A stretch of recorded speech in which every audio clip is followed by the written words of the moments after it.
Hello, everyone, and welcome to another episode of Anything But Ordinary with Spooky and Raven. Tonight's topic is a viewer's request, Bigfoot Encounters. I'm your host, Spooky, and here is your other most awesome host, Raven.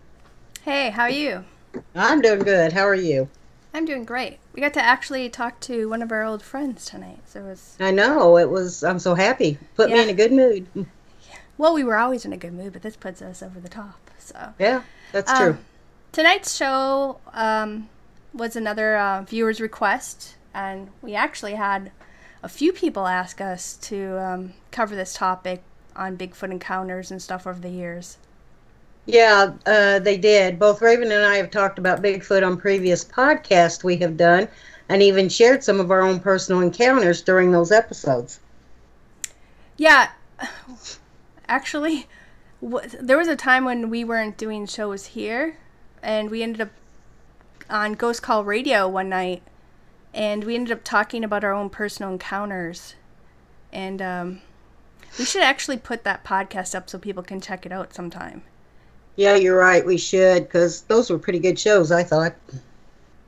No, the Ghost Call Radio one. Remember we did that? Yeah, the Ghost Call Radio. I'm sorry. I should have made myself clear. Ghost Call Radio, and anybody that's out there that hasn't heard of it, check them out. Right. Because that is a good station. Well, right, but we actually called in one night because they had a topic on Bigfoot, and what we ended up doing is sharing our own personal encounters, which we normally haven't really talked, well, you have, but I haven't really openly talked about mine so much, as you have, but eventually we planned on, coming out and doing it on our show where I'm showing the photos and stuff that happened, but we'll put that podcast up for people to check out, but when we were researching tonight's topic, both I think you and I can agree on this, we kind of realized that there was different ways that we could end up discussing this topic. Right. And what we kind of agreed on, plus because of the viewer's request, we thought we'd end up talking about a couple different reports or claims, where people have said to have had encountered these things and that they were attacked and or harassed. That's right. And now we did do a previous show before called The Dark Side of Bigfoot, where we shared some really scary moments that people said to have had with a Bigfoot creature. And we hope that after tonight, you guys will go and check out that podcast as well. I'm getting tongue-tied already. Can you believe it? That's because we're live. We're live. You never know, what happens when you're live. But, yeah, I like that. I loved that episode, actually, because you told some really interesting ones, too. And you know what I'll end up doing? I'll just link that show to this one at the end. That would be a good idea, yeah. When I came across, when I was doing my research and stuff, I like to really search as far as I can and stuff. And I came across so many newspaper articles, and a lot of them were dating as far back as the 1800s. Some of them late 1700s. And they were talking about different types of run-ins with and what they called them were like wild ape men creatures and stuff. They didn't really call them Bigfoots back then. And, some of them were just like a sighting. Some of them were like a full-on attack. And other ones were like these things were kidnapping people or taking little children, And it was actually really surprising how it was talked about more often back in the years than it is nowadays in the news and in papers, because we know that people are having so many different types of encounters with so many things with cryptids to paranormal to whatever, and you don't really get it in the newspapers or the news so much, but we do have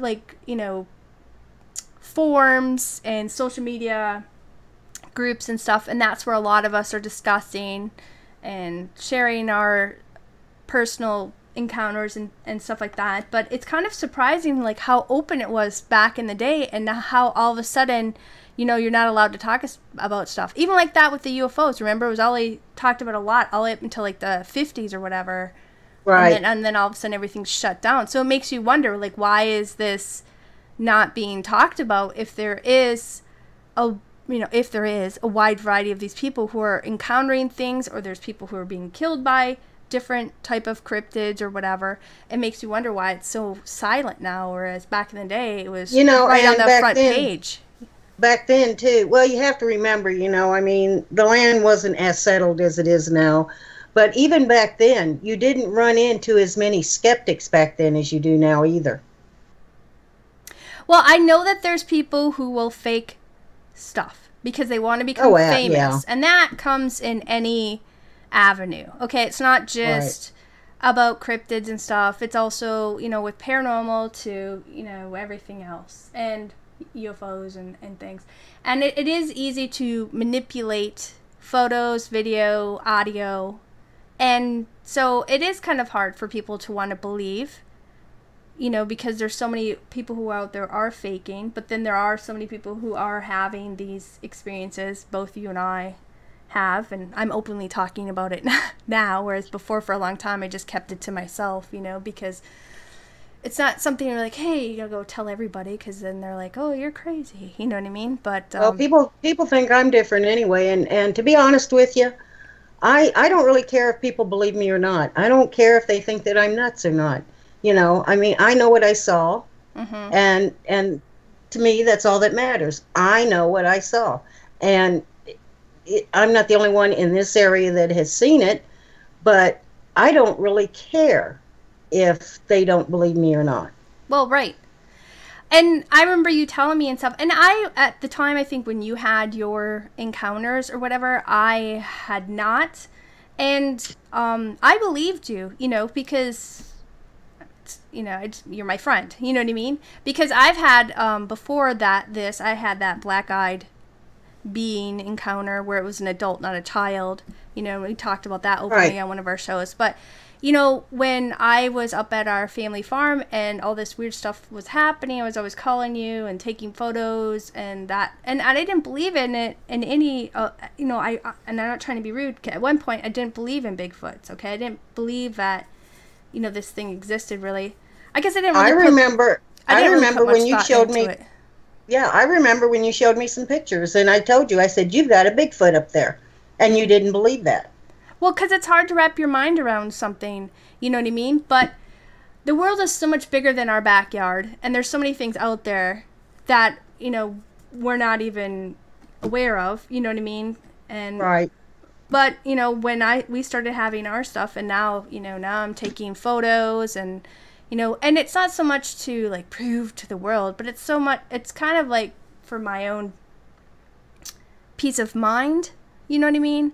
And also to quite understand what this animal is, because we know all the different other predators that live on our property, and we know their behavior, and, how the interaction and safety of it or whatever, and we know nothing about this. So the reason why, this piques my interest, or we go look into social media groups and stuff like that, I'm not so much of a chatter in him, but I'm more of a reader, is because I want to understand this more so that I know how safe I am around this other animals. Are they predators? Are they vegetarian type of creatures or whatever? It's just something you want to kind of, because you want to learn how to coexist with the things that are in your environment. And this is something that I want to research more on, just so that I know, because we have wolves, we have cats, we have bears and stuff, and we know how to deal with that. This I know nothing about. So the reason why I'm searching more into this and getting more into this is just to have a peace of mind and how to coexist with this other animal, because I'm not about shooting these things, and I'm not out to get famous about it or put it all out there to get on TV or anything like that. I'm not either, and even after my encounter, I'm not even about getting out there and hunting it down. Right. Just to prove to myself or to anybody else. Well, you'd hunt it down with a camera. Well, that's true. That's true. If I did, it would definitely be with a camera. Right. So, well, why don't you lead us off? Okay. Of course, we don't really have like billions of photos of Bigfoot and everything else. So, I just kind of sketched up some stuff real quick or whatever to kind of give you guys visuals as we're talking or whatever. But like we said, this was a viewer's request tonight. So thank you guys for always reaching out to us and giving us show topics. We love it. We learn so many different things from your guys' ideas and from your banter. But back in the the early 1920s in Washington, there was this group of guys, and they claimed while they were up in a canyon, searching for gold, that they encountered like several humanoids who basically, besieged their cabin, okay? Just attacked it or whatever. And it was like July of 1924. There was this group, there's this guy's name was Marion. He had a son named Roy Smith, Fred Beck, John Peterson, and a guy named Gabe Lefevre. I think that's how you say his last name. Apologize if I said it wrong. But they were all working this claim. It was called the Vanderwhite, and it was on the muddy branch of the Lewis River, and it was basically like a few miles away from Spirit Lake. Now they claim, I guess that's what you call it, a gold mine claim, was basically kind of sitting on just the edge of the north side cliff of Ape Canyon, according to, Fred Beck's retelling of this. Now, I ended up doing a lot of studies. Oh, sorry, Scooby just popped in. I was like, oh, it's Scooby. We haven't seen her for a long time. But, I ended up finding tons of newspaper articles and stuff like this. So I was reading a lot of the newspaper articles. And then I went and read this guy's accounts because he had put a book out. But I guess the area was well known to have, the legends about mountain devils, which was told about, the natives in the area for like many, many years. And, it didn't stop these guys. They were not deterred one bit from wanting to find their gold, because I guess what they were saying, they actually found like a really great section.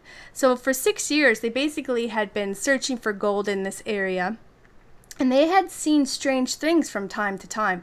And they weren't strangers from the woods or the area. They knew the animals and things, for the most part. And there were hunters, you know what I mean? So they kind of knew how to track and hunt and stuff. I don't know if you're still here, because... Yeah, I am. Okay, I'm just checking. Sometimes I'm listening to you. Sometimes Skype goes weird, but it was really quiet on your end. But in the summer of 1924 is when they said that they had this encounter that ended up chasing them out of the mountains and leaving their belongings behind. And so while they were working their claim that July, the men often talked about finding these strange tracks in the area. And these tracks were of some unknown, sorry, my cat came in and started eating, an unknown animal, at least one they couldn't recognize, because like I said, they were already, hunters. They knew about tracking and stuff. And this is something they didn't really recognize. Now, they would stumble across these tracks, and they would range in sizes from 12 to like 19 inches in length. Now, there was a place at one point before they built their cabin. They were staying near this sandbar section, with their tents and stuff. And they used to go down there to clean their cooking pots and utensils and stuff like that. Anybody who goes camping, that's just what you do. Yeah, you do it right in the river. Right. And they saw these huge, large prints in the sand, which had extremely large stride. And there was no human that could do that. They said. And so it was kind of creeping them out a little bit, constantly finding these weird, large human type of footprints. Because at first they thought some of the medium size, 12, 13, lower size, they thought, oh, maybe it's just an aboriginal, barefoot or whatever. But also, now they're in a cabin and they were finding all these tracks. They also talked about how they were hearing these really strange sounds.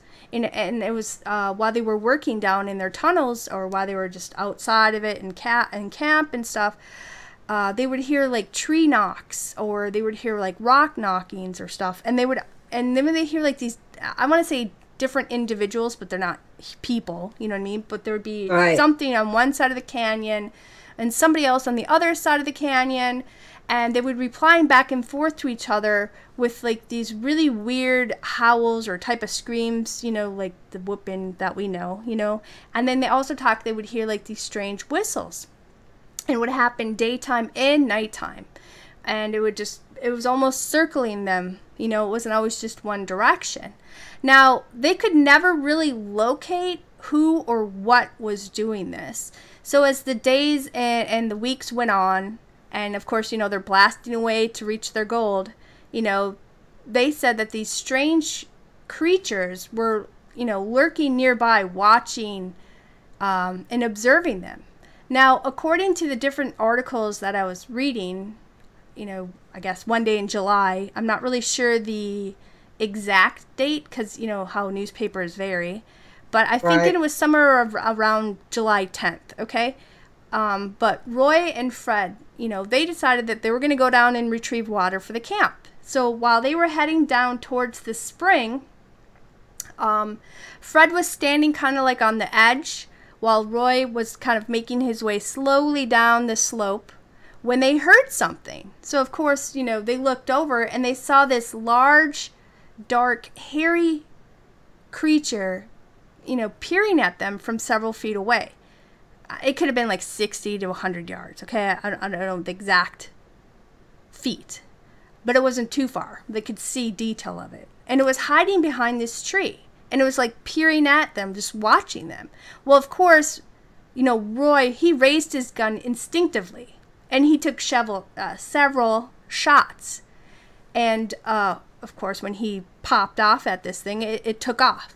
So they lost sight of this 8-foot hairy creature for like a few moments until they heard this noise. And then they seen it running bipedal 200 and some yards down the canyon. So Fred stated in a different article I was reading and stuff, and in his book, that at one point they had raised their gun again and took a few more shots before it disappeared completely out of sight from them. So, of course, they went and examined the tree where this thing was standing behind for a moment. And Fred had found the marks on the bark from the bullets shot by Roy. Now, Roy at that point, or somewhere around that time, he had told Fred, that he believed that he had hit that creature, possibly. They say in the head or somewhere about that he actually had hit it with one of his shots. So, of course, they gathered their thoughts, and both Fred and Roy, with water in hand, they headed back to the cabin. Now, when they got to the cabin, of course, you got the rest of the group there, right? They're going to be curious, why are these guys shooting off all these guns? You know what I mean? So they told they told the rest of the guys, hey, we just saw this, and that's why you guys heard our gunshots. And they explained in detail what this thing looked like, and, they were obviously upset by it, So at this point, the men agreed that they would head out of camp early the next morning, because by that time, nighttime was kind of setting in, so it's not really logical to head off down the mountainside and head, because this is 1924. It's not like there's, tons of metropolises and stuff in this area. If anything, there's, a small ranger station in one section, and it's still going to take you a while to get to a town. And even the town isn't all lit up like you have nowadays. You know what I'm saying? So it's not the smartest of things to go take off. So they all decided, okay, we'll just leave tomorrow morning and whatever. So as, night set in, they gathered into their pine cabin. Now this cabin, I guess, from the description of what they're talking about, I just kind of sketched something up real quick. It's not exactly what it looked like, but I was, I wasn't there. But they said that it was basically built with, long pine trees. And then one far end of the fire or cabin, there was this little rock fireplace made up. And they had this long bunk bed on one side of the cabin that could, fit two men if they slept feet to feet. And then basically the rest of the guys would just lay on the ground, whatever. Now, Fred had talked about, there's no windows or anything either. Now, Fred talked about how they had, built this cabin, I guess, a year or so before that night, and that it was actually a really sturdy structure because they had to build something that was going to withstand the winters and everything else, So there was no windows on this thing, just you got the log on this, all the way around, and then you got the front door and the fireplace on the back, which isn't it's just a couple rocks piled up. Well, that wasn't an uncommon type of cabin back then either. Well, no, out in the woods. It's like a hunter shack or they call it a miner shack or whatever. But I'm just trying to, give a little description or whatever the best I can for our listeners who aren't viewing it, and just listening. But what the heck did I say? Oh, yeah. So all the guys, they decided, they're going to retire for the evening. So they went into the cabin and they sat around. They were conversing a little bit. Some of them were, smoking their pipes or whatever. And it was coming around midnight or, late in the evening. Okay. And this is when they said things started to go wrong. So as the guys were sleeping, this large object hit the cabin wall, and it ended up knocking out some of the chinking, and it fell on one of the guys who were sleeping on the ground. Well, of course, that guy, he wakes up all startled and grabs his gun, and he's yelling like, "What the heck?" You know what I mean? And him freaking out kind of woke up the other guys. So of course, Fred reaches over to help the guy, brush the stuff off him and whatever. And that's when they started, and everybody else was startled up because of this man. So they started hearing like these multiple sounds of like heavy bodies moving around, like circling the cabin outside the walls. Because they were like messing with stuff out there, And so the guys, they reached for their guns, and, of course their ears are, perked in different directions, and they're trying to discern the sounds that they're hearing and, what's causing it. So they're peering through these holes between the logs where some of the chinking fell out. And for you guys who don't know what that is, basically you're stuffing moss and mud in between the gaps of each log that you layered up. Yeah, to keep the cold and the wind out. Right. So, they're kind of looking through the different slots that they can.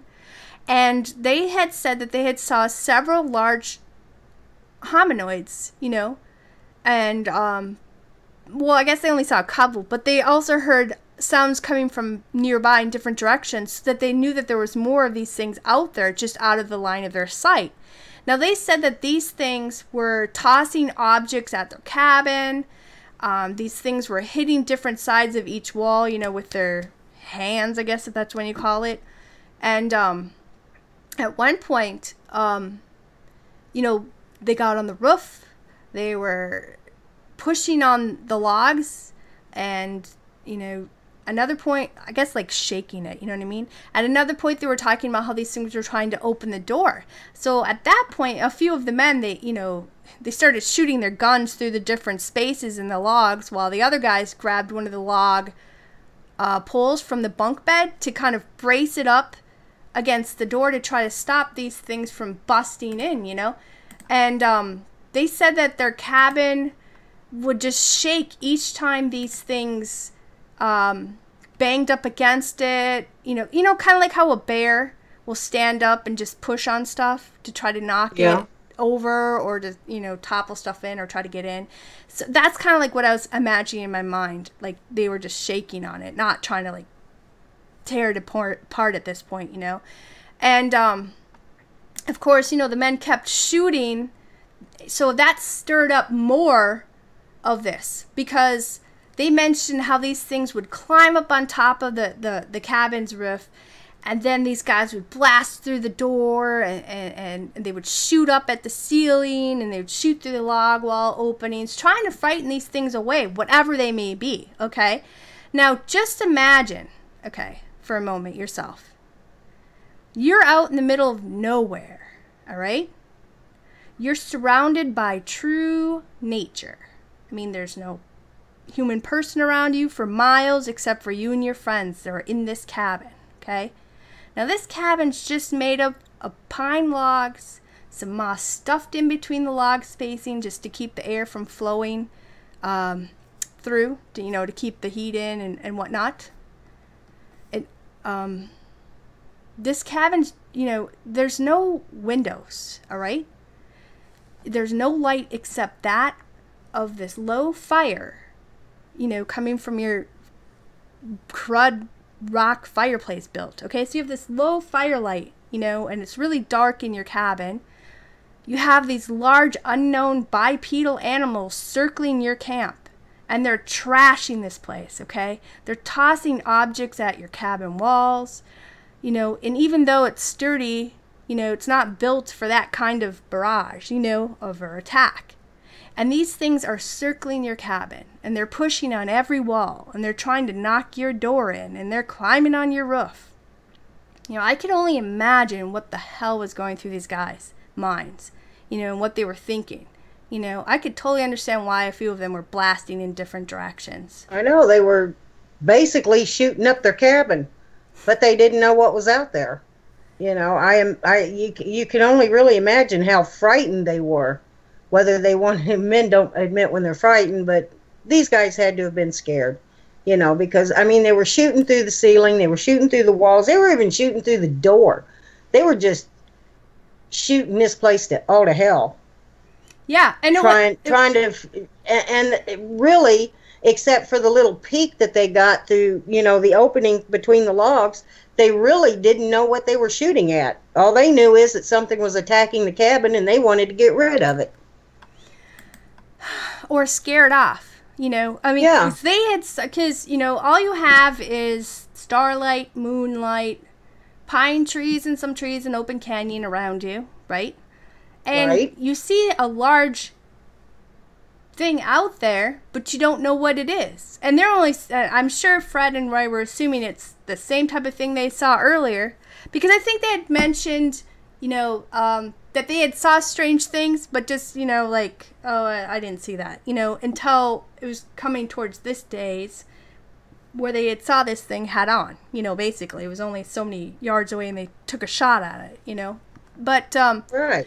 So I'm assuming Fred and Roy are thinking it's these things, you know, but it was mentioned by Fred that at one point during the night, you know, this long attack on the cabin, that one of these things actually reached through a space between two log cabin poles, and its hands inside the cabin now, all right? And it's reaching around, okay? It's reaching around, and of course they're freaking out, and it ended up grabbing an axe handle that was sitting near the opening. So of course this thing grasps it, and it starts to pull it like it was going to pull it right through that hole. Well, of course, one of the guys, they grabbed it, and they turned the axe head to a certain position to make the blade, you know, so it couldn't pull it through. Well, at that time, another guy shot at this thing, and this thing, you know, shot at its hand, and this thing dropped the axe. So, of course, they grabbed the axe and pulled it away from that area, you know, from that wall. I suppose because, you know, they're fearing, like, oh my gosh, this thing's going to use this to break into our cabin through the door, or hurt one of them. You know, so, you know, Fred had mentioned that they were not shooting the whole entire time. That the only time they did was basically when these creatures were attacking the cabin. Because there was actually moments when these things would back off for a bit, and then there was silence. And, of course, could you imagine just sitting there, like, after being a barrage of, like, you know, them throwing logs or sticks or rocks, little rocks at your cabin or whatever, and then all of a sudden, and they're shaking your cabin, you think, like, the whole thing is going to come crashing in, and all of a sudden there's nothing. And who knows how long the nothingness went on for a little bit. And that would totally play on these guys' nerves, you know? Yeah. The silence is that's probably more agonizing than the attack. Yeah. The attack, exactly. I couldn't get that out. Thank you. Right. But at one point, the men decided, hey, we're only going to shoot when these things are attacking. That way, they would see that the men were only defending themselves, okay? So Beck that's what he told in his retellings and his accounts that I was reading in Little Book Thing and all these newspaper articles. But at one point, one of the guys even yelled out to these things. He said, hey, man, if you leave us alone, we'll leave you alone, and we'll leave this area in the morning. You know, he's like trying to barter with, you know, make a deal with these things, you know. And they mentioned how these creatures taunted them all night long until sunrise. And that's when things started to settle down. The men, you know, they sat there and they were listening for a long while. And that when they thought that, you know, these things had possibly left, is when they decided to leave the cabin. So, you know, they grabbed a few of their personal items. You know, they were stuffing it in their packs and stuff. But what ended up happening is they ended up leaving behind a majority of all their gear. They left behind, like, huge amount of, like, powder, black powder, you know, because they were using that for blasting and Yeah. and they left a lot of their mining and drilling items behind, you know, because, well, obviously we know why. They wanted to get out of there. Get the hell out of there, right? But you know, they had started to go out, and then they're like, okay, well, let's climb down to our tunnel, and we'll get some of our gear, right? And when they were going to go down there, that's when Fred spotted another one of these creatures standing near the edge of the canyon. Well, in a split second, he took aim and fired a shot at this creature. And it might have been more than one shot. You know, newspaper articles don't say everything, and they also elaborate. No, they don't. They also elaborate on a lot of things. Oh, yeah. Things don't change from back there to now. You know, it's all about adding more things true. to sell papers. But he had said he'd taken a shot at it. Now, this creature turned and it fell over the edge. Now, I don't know if it fell over the edge because it was startled or it was shot, but it went down this deep canyon. Now, as the men were making their way out down towards Spirit Lake, a lot of them just kept silent, their thoughts, you know. And it's a good ways to travel from their mining camp back to their homes, you know. And they were hoofing it on their feet. They didn't have horses and stuff all the way up in there. I mean, they had a truck way down at the bottom, you know what I mean? But yeah, as the men were making their way out down towards, you know, out of there, a couple of them did speak out loud at times, and they were saying things to the fact that maybe we shouldn't tell others what happened or whatnot. And I could see why, because they would all think they were nuts. You know what I mean? Yeah, I could see why, too. I could understand that. But when they reached the ranger station, they ran into this guy's name, Mr. William. Like, I think his name was Bill. Or, it's either William or he goes by Bill, okay? But it's the same name, you know what I mean? Mr. Welch. Anyway, he was this forest ranger who was outside tending his horses or whatever. And, you know, they went up to him because they'd known him for a while. I think Roy or whatever it was, he was actually friends with him because he'd been hunting up there a lot. And he'd at one point told them when they stopped there before about how they saw strange tracks. And then that guy's like, well, let me know if you ever figure out what it is, right? So he goes down there and he tells this guy, like, hey, man, we shot one of these creatures, these mountain devils, is, you know, what they all knew him by because of the natives in the area. And he's like, no, it's not. And the guy's like, you mean like a bear or something? He's like, no, it's no bear. It's no other animal. It's this mountain devil. And I guess when, I don't know, the guy was kind of like, are you sure? You know what I mean? And they had explained to him, you know, what it was or whatever. And so they were talking about how they saw somewhere around 6 of these creatures, and that they were like 7 to 9 feet tall. They were covered in dark, thinning hair. So it's not like they were like shaggy hair. You know what I mean? It was more, they said it was more like walking, you know, giant, upright, walking ape, human-like demons. They said these things had, they were built like wrestlers. You know, they were stock, you know how they have that no neck type of thing. And yeah, they were saying their guesstimation was like 600 and some pounds, if not a little more, whatever. And that these creatures left like prints behind that were like 4 toes. And they all ranged in different sizes between 13 to 19 inches long a track. And, you know, that's what they were telling him stuff. Well, when they ended up getting back to Kelso, I believe that's the town or whatever, in Washington or whatever, their encounter with these things spread around the town, because you know how little towns are. Still how it is today. Oh, yeah. That's when, you know, several men, both from newspapers, because it just didn't hit that town. It spread all over and just hitting a lot of different newspapers. But a couple guys from the newspaper and some forest ranger guys, you know, they kind of gathered together this hunting party because they wanted to go back up to this cabin and see for themselves. You know what I'm saying? Yeah. So they grabbed some equipment. A couple guys, they grabbed like large rifles for big game, heavy caliber type of guns. Some guys, the reporters, grabbed cameras and stuff, whatnot, and they packed in their stuff. And on Monday, July 14th, from the newspaper article, I'm assuming that's the date because that's what I was saying on multiple of them. There's this guy's name was C. Parker. He's a former forest ranger, a guy named Frank Helm, another guy named R.S. Bailey, J.H. Huffman, and a few other men headed up to the cabin with Fred and Roy. Now, Fred had told how Roy had shot at this first creature, and he showed them the tree. And then he had talked about how they had shot at a second creature, and that they were shooting at other things in the cabin, but they know for sure that they aimed directly at these things, okay? And that this second creature fell into the deep gorge. Well, of course, a couple of the men made their way down into that gorge searching for the body, but they didn't find anything. So they did find, they all made it to the cabin.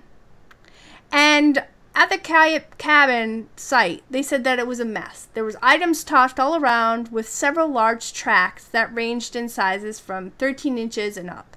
And that they did have 4-toe impressions, which this isn't the first time I've heard of a Bigfoot leaving that type of, 4-toe impression. Because I guess there's a couple different type of hominoids or Bigfoots that are talked about, which makes sense because you have different types of cats, you have different types of dogs, you have different types of humans, you know what I mean? Exactly, yeah. So there will always be a little variation in a species. So, they stepped into this cabin, they found a few small rocks on the ground, but Huffman, he kind of scoffed at this story. Like, yeah, right, this is too hard to believe, he's just like, you guys probably just did this yourself, or whatever. So he goes and he kneels down next to one of the prints, and he tried to recreate a similar one. And he pressed his fingers into the dirt, saying, well, this is how they possibly could have faked them. And even though it was similar to the large tracks, it was not the same. Now, before I keep talking, tonight after our podcast, we always put in references with the links and stuff, and I'll put in the links to the newspaper articles, and there are some photos where it actually has a photo of the guys, part of their cabin shows in one of the photo, and it also shows the footprint, so you guys can go check it out later on or whatever. And real or fake, we're not here to tell you guys one way or the other. It's up to you guys to decide, you know what I mean? That we're just telling what's been said about this.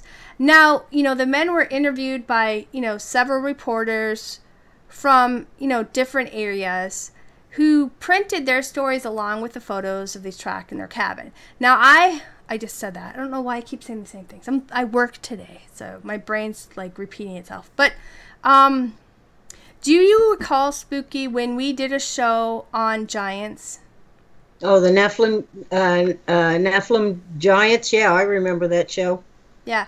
Do you recall when, while we were doing our research for that, and plus many other different topics, because everything always seems to get connected somehow, that we came across several native tribes who spoke about these different ancient races that survived, like the Great Floods, and that they actually inhabited the Americas, long... Yes, I do. Long before their ancestors traversed the open land. And that these different races, they dwelled in the mountains and the plains, the woodlands, and the deserts. And they were here long before, Columbus and the Europeans were stated to have discovered this land. Yeah, I remember. But the Paiute natives, they talk about the Tuwinagawa. I'm sorry if I butchered that. I'll try my best. But they used to populate a lot of the Utah. And these Tuwinaga,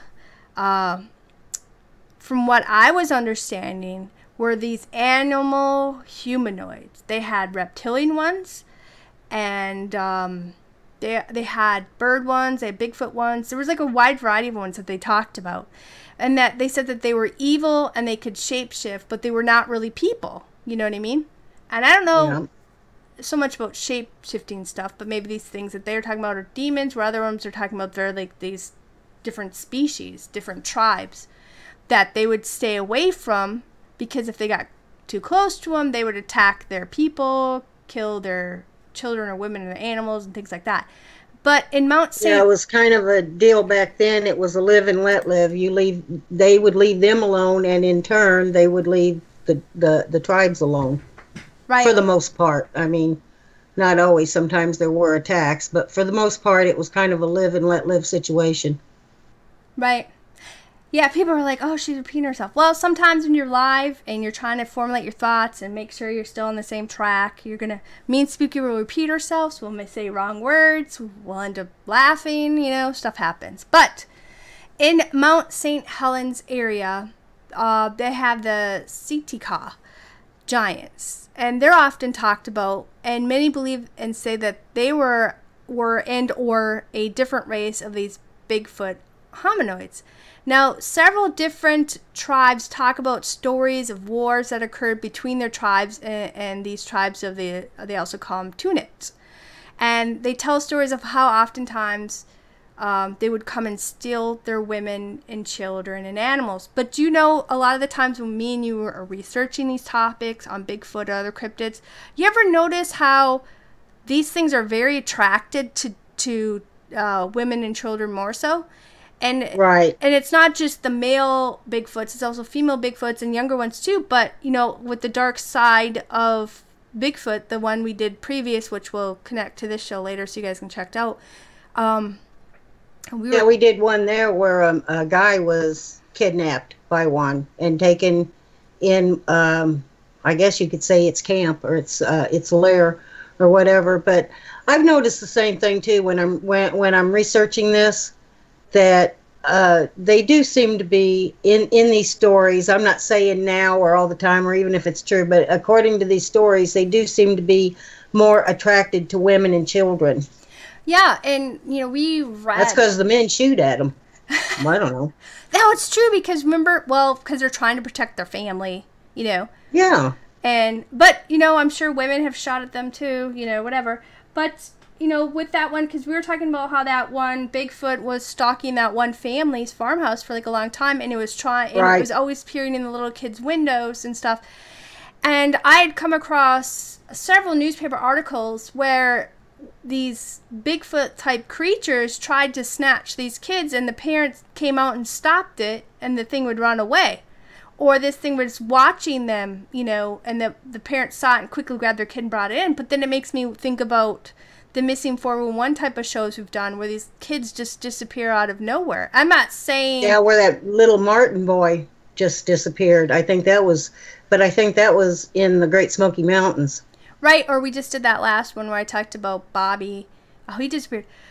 But I'm not saying these things did it, but it makes, when we're doing research for shows like this, it makes you wonder, did an animal, or even like that Susan chick we did in the last show where she was walking down the trail to go to the lake and all of a sudden she was gone. They followed her track for a little bit and then she had no more track. What happened to these people? I know, they just disappeared. Right, or these people end up in places, or little kids end up way up in a mountainside, and there's no way they could have gotten there in that time period. So it makes you wonder, could some of these things be a part of why some of these people are disappearing? We're not saying it is or isn't. It's just thoughts that you and I have had when we do researches for these type of shows, because right. I came across a newspaper article that happened in Tennessee where they just got done making supper. She's cleaning up the dishes, and I'll put the link in so you guys can go read that newspaper article. And the little boy, his name's Gary, he goes outside. He's not that far from the steps. He's sitting there, and then he starts screaming. Of course, the mom's like, what the heck? And she looks outside, and this, 8 foot tall, and had dark hair, this one had black hair, was reaching for her child to scoop him up. And, of course, she yelled and grabbed her kid just in time and yanked him back into the house, So that right. That was in newspaper articles and things like that. But that's not the first one. It's probably not the only one we'll read about. But, Ape Canyon attack has been one of those Bigfoot encounters that's always been talked about for years. in many different formats, from newspapers to books to even, some movies or documentaries and stuff. Wait, I think we even talked about when we did Skinwalker Ranch. Skinwalkers? I didn't say that. Skinwalker Ranch. That there was some Bigfoot stuff going on there too. Remember that the tribes talked about how they had different type of hominoid things there, from bird people to Bigfoot type of people, and that and some of these tribes talk about how these Bigfoots actually taught them how to hunt for certain things, or they taught them how to make teepees. So there's a lot of native legends and I don't want to encounters or reports or whatever that make it's very fascinating, the fact that they have far more information on these things, but like I said, back then in the day, these things were talked about all the time. But some say this is just a tall tale, while others believed it happened. Now, of course, many have gone looking for this cabin since 1924. Spooky, you got the whole chat laughing after you said what you said, but I'm not going to say it again. But since 1924, and after Skinwalker. After these people, she just wants to get everybody laughing again. Anyway, after 1924 and their guy's story came out, it's in the newspaper and stuff. Of course, all these people are like, well, we want to go up there. We want to hunt these things. We want to see this for ourselves, whatever. And a few people had made it to the cabin and whatnot. And I did find another blog where there's a guy talked about his encounter when he was there, whatever. I'll just put in links later. And, Fred had talked about at one point the cabin ended up being burnt down.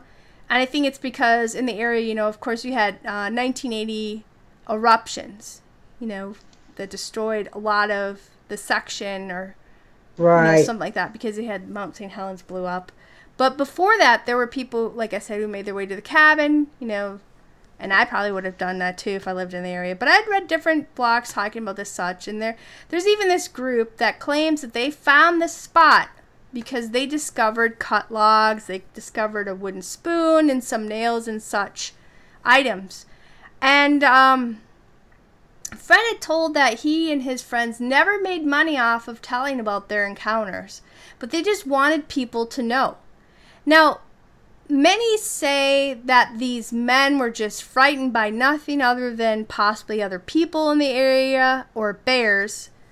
And there's this one account where they say, well, there's this YMCA camp near the Spirit Lake that stated how they used to stand on top of some of the canyon and would toss stones down, and that these miners were probably seeing these kids' shadowy figures in the moonlight and stuff.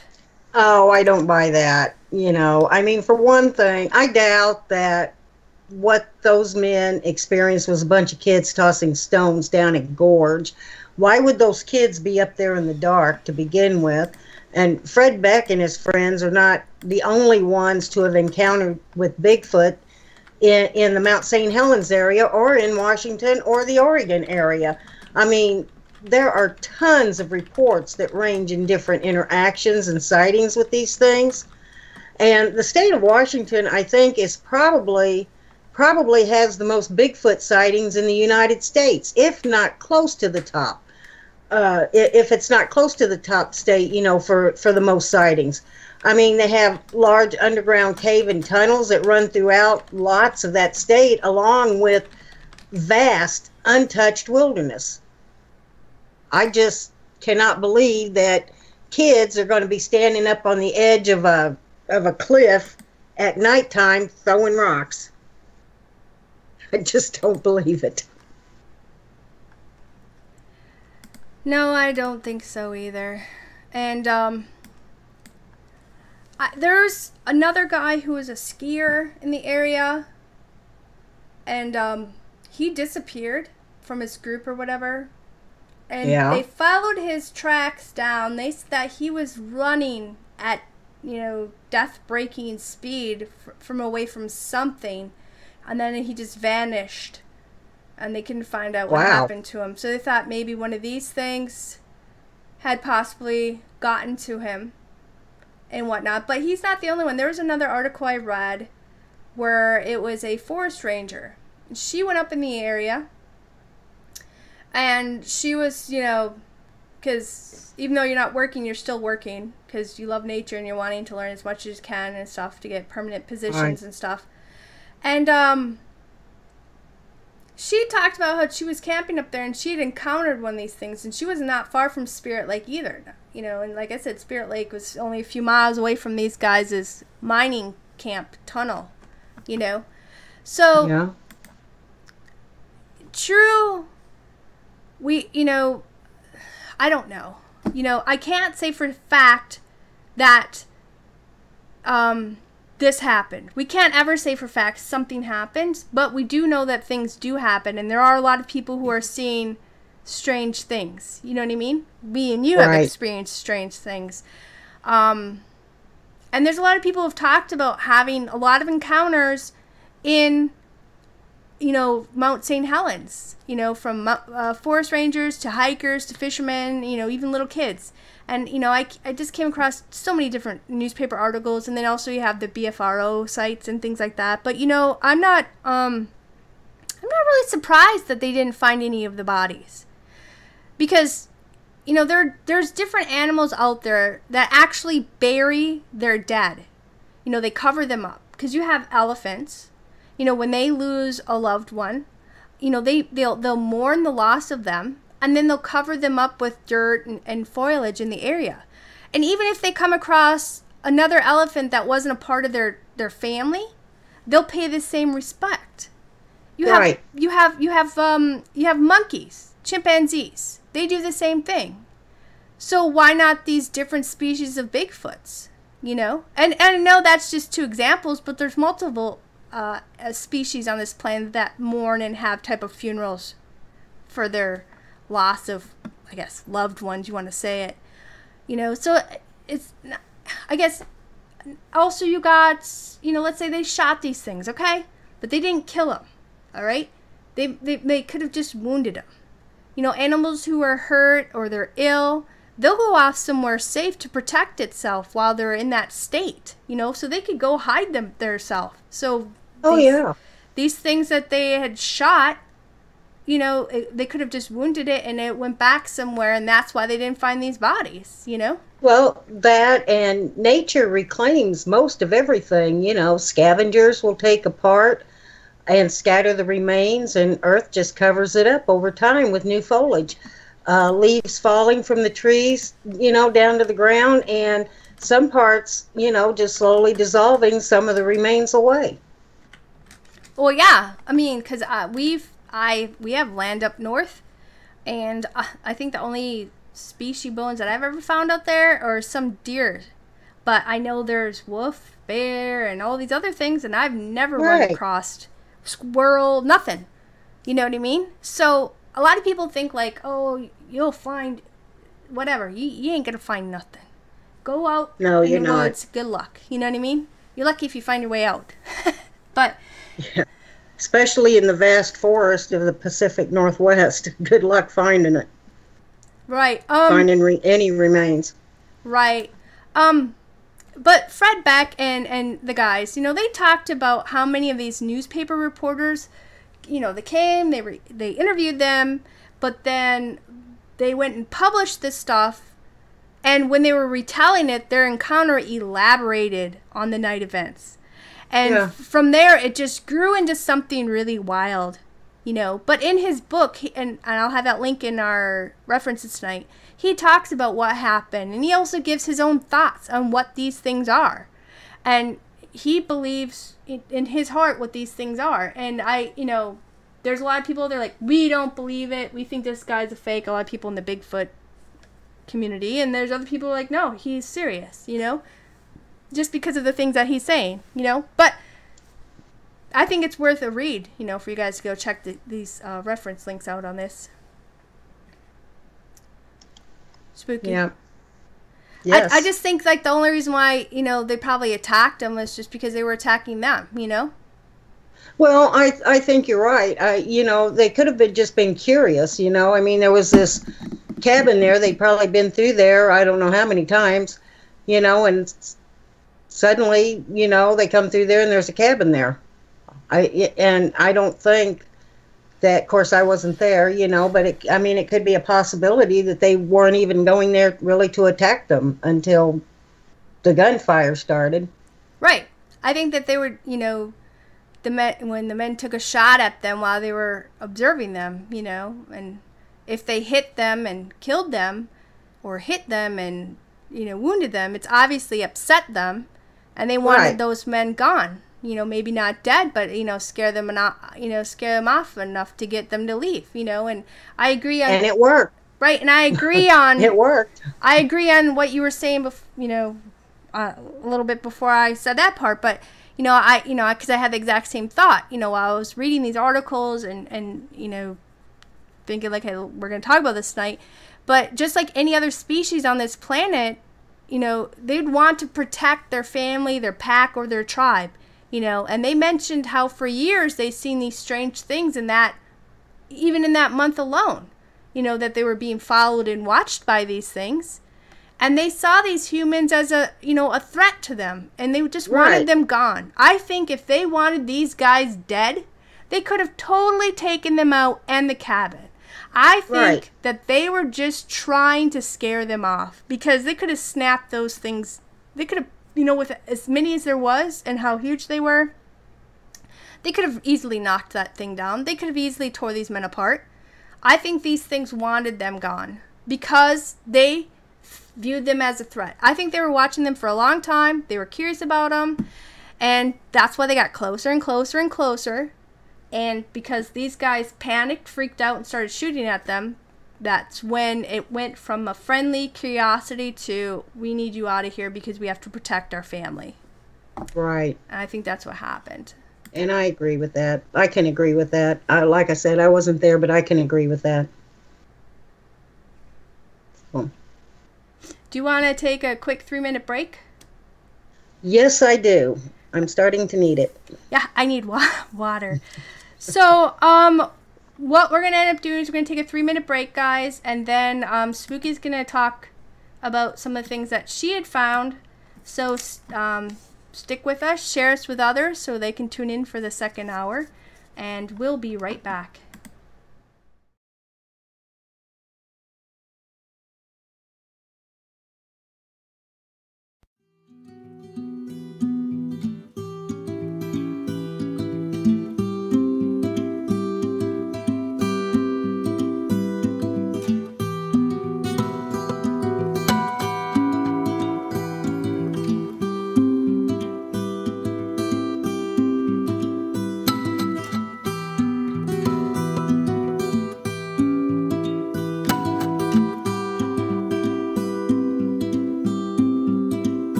Welcome back to Anything But Ordinary with Spooky and Raven. I'm Raven, and Spooky's back with us. Yes, I am. Tonight's topic is deadly Bigfoot encounters, or Bigfoot encounters. It was a viewer's request. Thank you guys for always sending us show topic ideas. We really appreciate that and love the banter. And we do try to get to them just as soon as we can. And actually, our listeners are sending in a lot of good ideas for show topics. Right. But I don't know. You want to go ahead and talk about yours? Okay, mine is called The Wildman of Myrtle Point, Oregon, and this is a twofer. And what I mean by a twofer is there's two stories in this one. The first incident happened in 1890 in a place called Thompson's Flat. Now, these two miners, a man named William Ward and another man named Burlinson, were sitting in their cabin by the fire when they heard sounds of someone walking around their cabin outside. Now, thinking one of the other miners was coming up, they waited for him to get to the door when suddenly the cabin started to shake and they heard this loud, shrieking whistle. Ward jumped up and ran to the door, and he saw what he would later call a man-ape walking away. He grabbed his gun and he shot at it, but he missed. Now, a few days before, this wasn't the first time Ward had seen this, because a few days before, he had been at the cabin of a man named Harrison, and around 5 a.m., the door of that cabin started shaking. And it woke up Ward and one of the Harrison sons, and thinking it was an intruder, they grabbed their guns and they ran outside. And they were met by this huge, hairy, wildman ape. That's the way they described it. Now, Ward shot at it, and it threw a 4-pound rock at him, barely missing his head. It then walked into the brush and just disappeared. Now, they described the wild man as gorilla-like, about 7 feet tall, with broad hands and feet, and it was they said, completely covered in hair. Now, in both cases, Ward said that you could hear this loud whistling just before it attacked. What kind of, like a human whistle, or kind of like a bird whistle, or... No, he just described it as this loud, shrieking whistle. Oh, kind of like how we hear those different, like, whoopee screams or something. Maybe it's something similar like that. Exactly. The wildman activity became so constant hit on Thompson's Flat that the miners eventually left. That is, all except one miner who was determined he was not going to be run off. And I looked and I couldn't find this miner's name, but it did say that he stayed, refusing to leave, and sometime later someone went out there to check on him, and they found him dead, lying beside his sluice with his head bashed in and a huge bloody rock laying beside him. We are going to have the newspaper article in our references for this. We did find a newspaper. Tonight. Yeah, this particular story, we did find a newspaper article on this. Yeah, it's a 1904 one in Oregon. Yeah, it was printed. It happened in 1890, but it came out in a 1904 newspaper article. Now, around the same time in 1890, about 10 miles south of Thompson Flats and about 6 miles north of the Oregon-California border, there was a group of a dozen loggers who had set up camp. Now, this little tent, this little tent town not only consisted of the loggers, but it also had their wives and children, and it was situated along the Si-Te-Cah River. Now, they worked for the Sixes Mine Company, and what they did, they supplied the timber that held up the mines.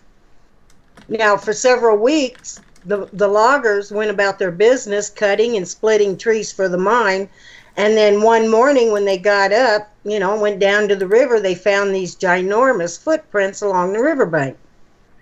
Yeah, that seems common that you tend to find a lot of these cryptid prints near waterways, like for the Dogman or Bigfoot, maybe reptilian, but we haven't really read a whole lot on those yet. Yeah, I noticed that too. and they said that they were human prints. Well, the loggers thought it was one of them, and they started teasing each other about having feet as big as chopping blocks. And everyone, and I mean everyone in that camp, from the youngest to the oldest, measured their feet against these prints, but the prints were found to be too big to be any of them. So they began to wonder, well, who do they belong to? And one of the group mentioned about an old Wildman that lived up the river, and he said that the man was crazy and he threatened to shoot anyone who'd come to his cabin. And no matter what the weather, he was always bareheaded and barefooted. So these people believe that the prints belong to this recluse. Yeah, this hobo. Or I shouldn't say hobo. What do they call them? Hermits. Recluse. Hermits. There you go. And that guy had a mighty big foot then. Yeah, really. But they decided that that's who the prints belonged to, so they went about their business and they forgot all about these tracks. Well, a few nights later, everyone in camp was woke up by loud whistles, and what they said sounded like angry shrieks. Okay, somebody in chat, because I remember I was asking you about what it could have been like. This guy, his name is Steven, he said that, what did he say? Chimpanzees? Yeah, chimps, they actually do whistle. And what they do is they have this vocal sound that they throw through their teeth. And I heard that once. I read that once. Yeah, so that's why people have talked about that Bigfoots are actually doing a similar action, Mm-hmm. So. Well, I found it interesting that at this place, and also at Thompson Flats, one of the first things they heard were the loud whistles. But the men grabbed their guns and they came out of their tents. Now, they assumed it was a wounded bear. So no one lit a lamp, and the children were told not to cry or make any sounds because they didn't want to attract it to camp. I would have think it was a cat over a bear, because I never heard a bear whistle. I would scream. too. I would Me feel like neither. A puma or a big cougar would make I've more never sense. heard a bear shriek. Yeah. Not me either. So, that would have been my first thought, really. But these hair-raising noises went on and on and on, and sometimes they sounded like they were just a few feet from the camp, mm-hmm. and sometimes they sounded like they were down by the river, and at other times they sounded like that they came from the logging road. Now, finally, the sounds faded off into the distance, and soon after, things became quiet. Of course, the men went back to their tents. Mm-hmm. Now, at dawn, all the men gathered together in front of the tents there and to debate about what they heard. Now, some did guess it was a mountain lion, and others thought it was a bear. So, to put themselves and their families at ease and to get rid of, their worry, 6 men searched for tracks, and they found no mountain lion tracks at all. And what bear tracks that they did find were old. Yeah, but here's the difference. These Bigfoot type of prints look like human footprints. Whereas a bear, right. You could tell, okay, I'm not a hunter, but I can tell the difference of the tracks that we have up in our area. And a bear has like this heart-shaped type of pad. And then you got the little circle pads, I guess. There's a correct terminology for this. I can't think of it. And then you can see their nail claws too, right? Now, mm-hmm. A dog prints, you see their pads and the little nail claws. The cat right. has like an M-shaped pad and then its little fingertip parts, but it doesn't have its claws out. They're always right. What do you call it? Detracted in while it's walking about. But yeah. These Bigfoot type prints, I guess, they look nothing like those animals. Well, they had said before that they were human prints, and like I said, they found no mountain lion tracks, and the bear tracks that they did find were old. Mm-hmm. But at the edge of the first clearing, the edge of the first stand of trees near a clearing, they did find more of these huge human footprints. Now, of course, this started another debate, and they all agreed it had to be the crazy old recluse or hermit, and they needed to catch him before he killed someone. So they followed the tracks. Now, the tracks led to the road above the camp and to the logging site. Now here they could see where the Wildman came out of the forest and into the clearing. And they could see where he walked around some tree stumps and some of the brush piles, and then they followed these tracks to where the machinery was, and it was there that they discovered that these massive tree limbs had been pulled out of the waste pile. Now, these limbs were way too big and way too heavy for one man to pull them out and handle them, let alone, you know, an old recluse. Right. And here, you know, they found these massive tree limbs pulled out, and they were tossed around like they were matchsticks. And some were used to beat on the machinery. See, that makes you... Okay, you already know the species in this area. Yeah. No bear or anything like that, you know, is doing this. You know, they're more interested in going into the camp and getting the food and stuff like that. You know what I mean? So, I just... you know, I could only imagine what they were thinking then, because there's no way one guy would have done it. And I guess they could get suspicious like other guys did in camp doing this. But, you know, the only way you could really do that is they would have to use those huge horses or their machinery, you know? Right. Because that's huge logs that they're working with. Well, this was machinery that they used to put the logs, you know, onto the wagons with. So after, you know, they saw this, they followed the tracks back down the road and into the forest, and for the first time they saw where there were shrubs that were torn to pieces. There were saplings that were uprooted and beat to pieces, and they surmised that you know, this accounted for the snapping and the thudding that they heard during the night. The prince then circled the camp and went down to the river and then back to the road. Whatever this was, boy, he was on a trip, because he enjoyed walking. And then after about another half mile, they went into the forest, and the men, you know, they continued to follow these tracks until they came to this really steep ravine, and that's where the prince and the men stopped, because after looking around and assessing the situation, the men turned around and started back to camp. On the way back, one of the loggers told the others about the Si-Te-Cah Indians believed that man animals lived in the woods. And he explained that he heard the story from a white man that the Indians trusted and took into their confidence. And that the Indians said that for generations they have shared their hunting grounds with these fierce, hairy beings that walked like a man. And they said they were not human and they were not animal.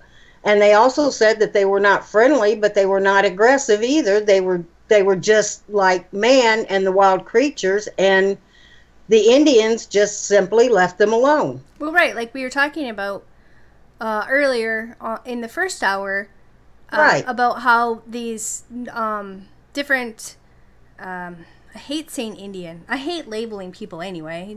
We don't like. I do too, But when they were traversing across the Americas, these things were already here, you know? Right. And like I mentioned early in the beginning, how I just want to learn how to coexist with this thing, like the other animals we have on our farm.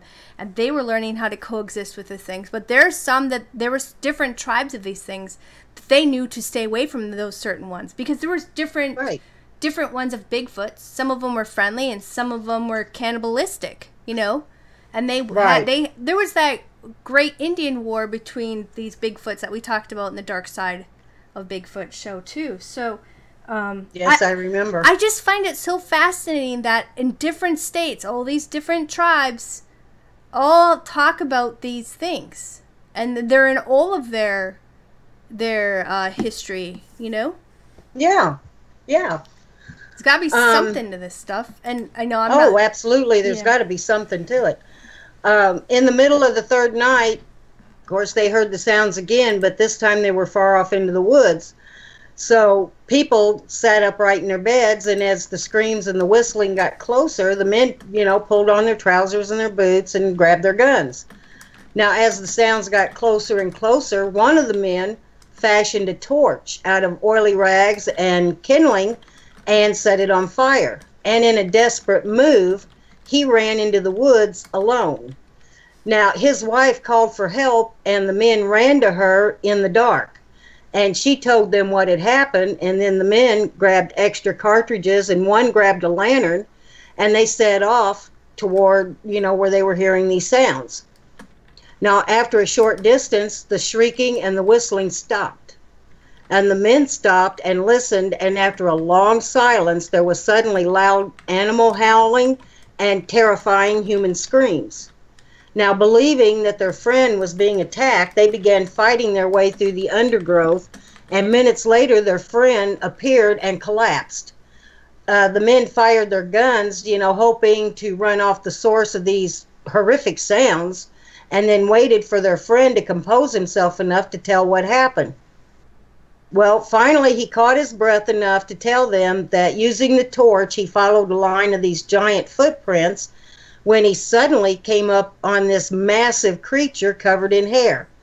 He said that it was a giant ape, 7 or 8 feet tall, and the shoulders were like 2 axe handles wide, and 1 axe handle is 25 inches. So we're talking 50 inches here. It had yellow eyes and bared teeth. He said that it had fangs and huge hands, and it was covered in fur right down to its fingernails. Now, the torchlight must have blinded it because it stood covering its eyes with this huge hand. And then suddenly, he said, it let out this tremendous roar, and the frightened man, instead of shooting it, threw the torch in its face and ran back toward camp screaming. Now, of course, his friends, started asking all kinds of questions, but the man told them, all he could say. He even got sarcastic at one point and said, I didn't stand there long enough to research the beast. So one man suggested it was a bear, but this guy steadfastly maintained it was an ape.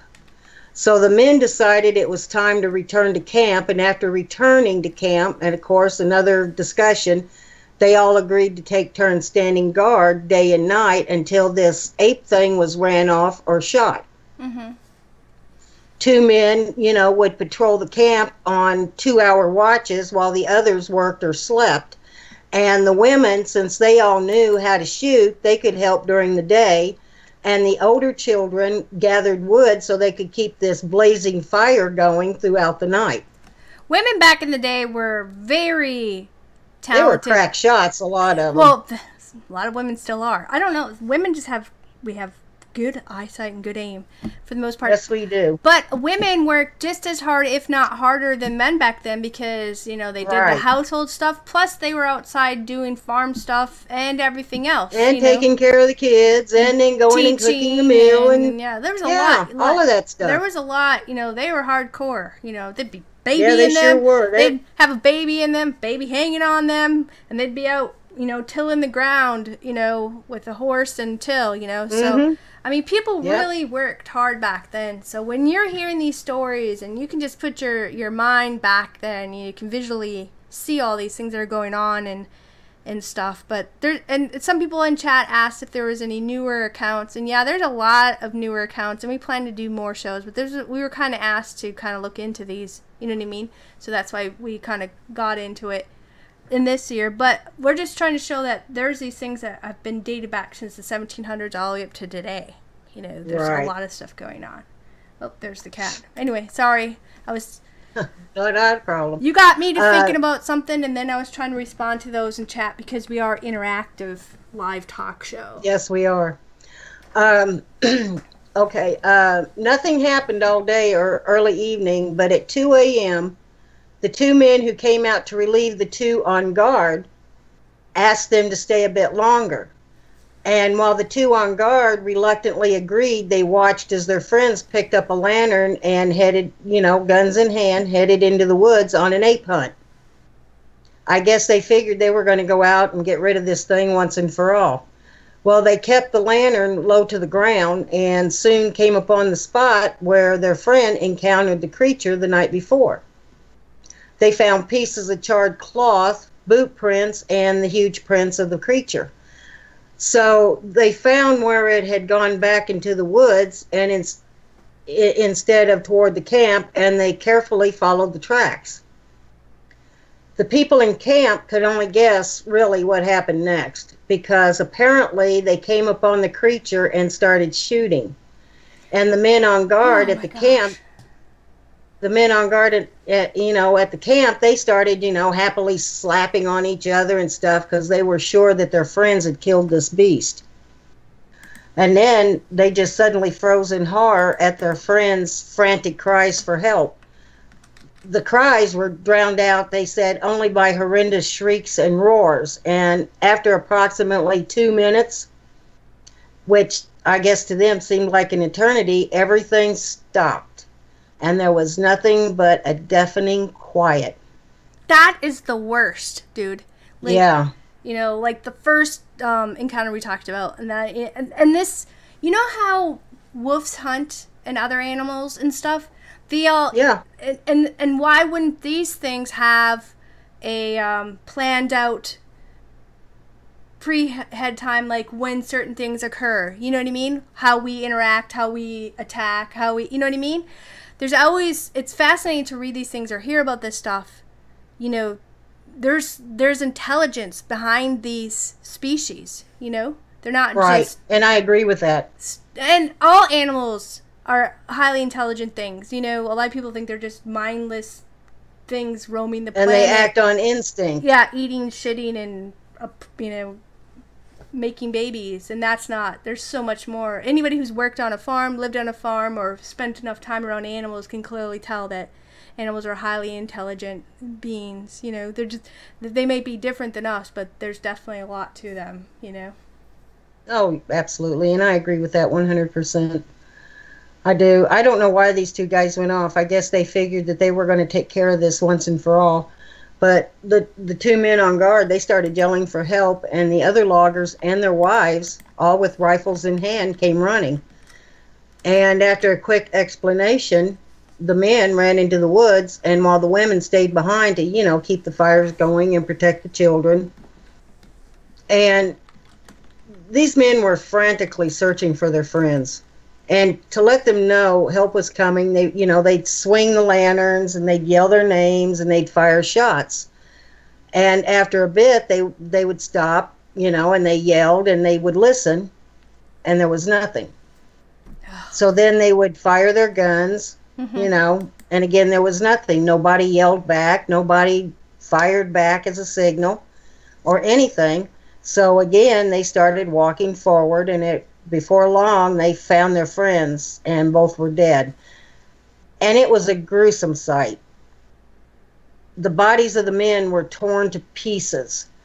And judging from the bloodstains, their bodies had been slammed against tree trunks.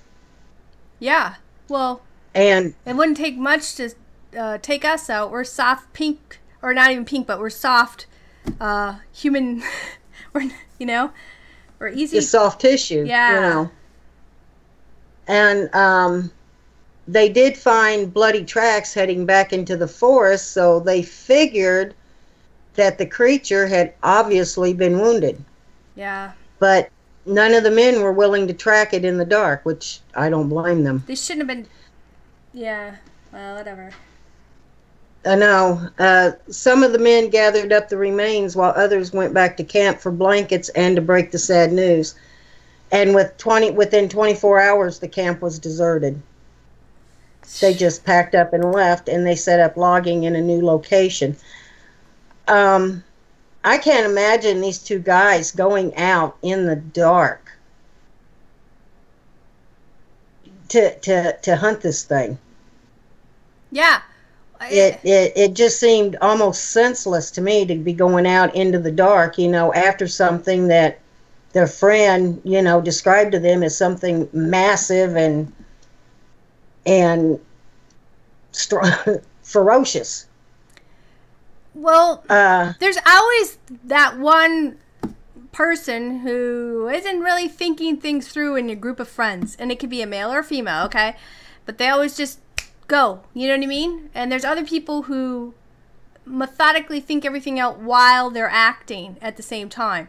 Everybody reacts different in different situations, so I suppose you're not really sure how you're going to react when you're in this situation. And I guess they thought what they were doing was the right thing at the time, and they ended up running into something that was far, I don't even know what to say, beyond what they could handle. You know, because just because you have a gun doesn't mean it's going to protect you, because you might, there's one of you and there could be 30 of, wolves or, tons of these Bigfoots, And the thing of it was, there was a time when they thought that, there were sounds coming from one direction and then sounds coming from another, and like more than one.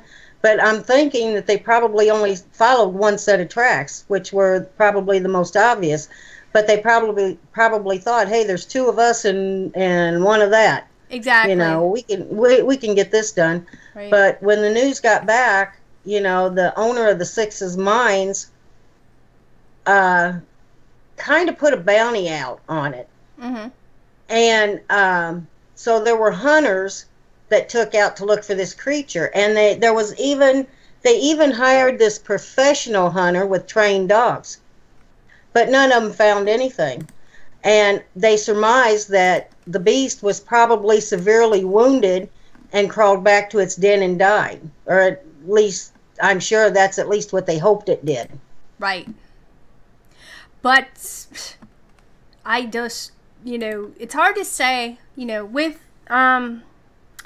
what you were talking about and what the ones I was talking about earlier, and the things that we've, because we've joined social media groups where people have created groups where you can, they're basically weeding out those who are just there for being, not liars or just posting fake stuff, but real people who want to understand what this is, because not we all, but a lot of people have had encounters with these things.